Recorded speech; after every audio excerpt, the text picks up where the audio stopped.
दरम्यान आपण पाहतोय महाराष्ट्रामध्ये सर्वत्रच पाऊस पडतोय आणि या मुसळधार पावसामुळे कन्हेरीतील ऊसाचं मोठ्या प्रमाणात नुकसान झालंय।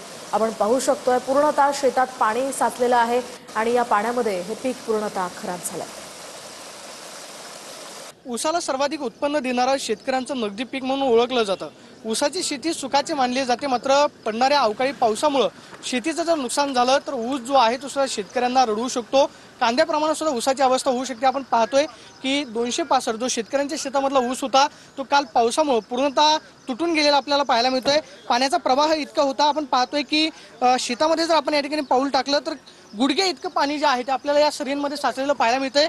हा 265 प्रकारामधला ऊस आहे आणि आपण पाहतोय की याची कांडी जी आहे ती पूर्णपणे जागच्या जागी आपण पाहतोय की मोडून पडलेले पाहायला मिळतात, कारण पाणी जे आहे ते मोठ्या प्रमाणावरती शेतामध्ये उलटलं आणि त्यानंतर शेतीचं हे नुकसान झालेलं पाहायला मिळतं। संपूर्ण ऊसाचं नुकसान झालेलं पाहायला मिळत आहे आणि या संपूर्ण पट्ट्यामध्ये जी ऊसाची शेती केली जाते त्या ऊसाच्या शेतीमध्ये मोठ्या प्रमाणावरती नुकसान जे आहे ते शेतकऱ्यांना सहन करावं लागणार आहे। काल बारामती तालुक्यामध्ये जो अतिवृष्टी झाली त्यामुळे निराडावा कालवा जो आहे तो फुटला। अनेक गावांमध्ये चाऱ्यांमधून शेतीमध्ये पाणी जे आहे ते सुद्धा मोठ्या प्रमाणावरती गेलेलं पाहायला मिळालं आणि त्याचाच फटका जो आहे तो शेतकऱ्यांना पाहायला मिळतो आणि आपण पाहतोय की ऊसाचं पीक जे आहे ते पूर्णपणे पाण्याबरोबर तुटून गेलं पाहायला मिळतं। Cameraman Santosh Navresh, Pradeep Kapse, TV9 Marathi.